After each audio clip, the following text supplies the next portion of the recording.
So Karen, has it always been plain sailing in the 20 years, over that period you lost weight? Can you tell us, have there been any times of ups and downs, and how did you handle them?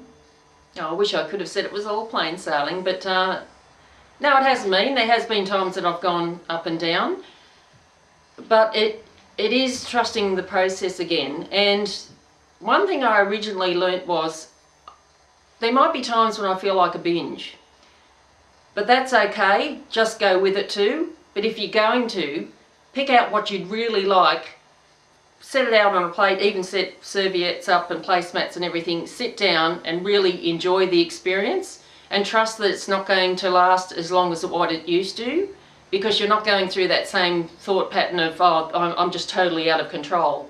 If you're going to pick out what you like, sit down, slow the process down and actually enjoy it and just think, this is going to pass, it'll be okay. You're not going to go off the rails as much. You might gain a little bit through that, but the gains aren't going to be as high as what they used to be. And you'll find too that your body has a set point where it feels comfortable at a certain weight. You might need to be a little bit more than what you are, because yeah, your body just, it finds its own weight that it's comfortable with, and it mightn't be what the diet books say or what the scales say. It's what you're comfortable with. And there's times now I might have a binge here and there, and I might overeat on a particular night, but I know it's not going to last. And I've trusted that process now. I might have worried a lot at the beginning, but now I know, okay, so I've had a few bad days, big deal. What's that in the big scheme of things? It's nothing. And to have that attitude will stop you from going on and really binge eating. At least it slow you down and you've got some form of control. I also found too, dealing with a lot of people, that to actually look at a slim person doesn't mean they've got it all together.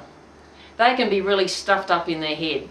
They're going through the, people with anorexia, they're battling inside their head all the time, how bad things are and what they're doing to their bodies and everything like that. But so you can't really see a slim person and just judge that they've all got it together.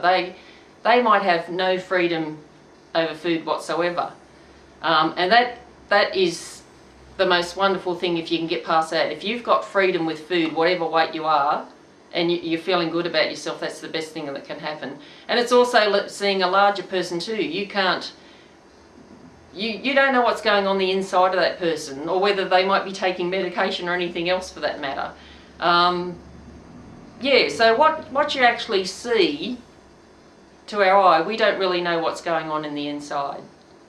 So going back to the plain sailing, yes, I've had ups and downs, certainly. Sometimes when I'm a bit stressed, I can reach for food there, but I know why I'm doing it, and that's made a big difference too, because there's a reason for it, and maybe I can look at other avenues or strategies that I can put into place that will get me past that thing, or lowering my stress somehow.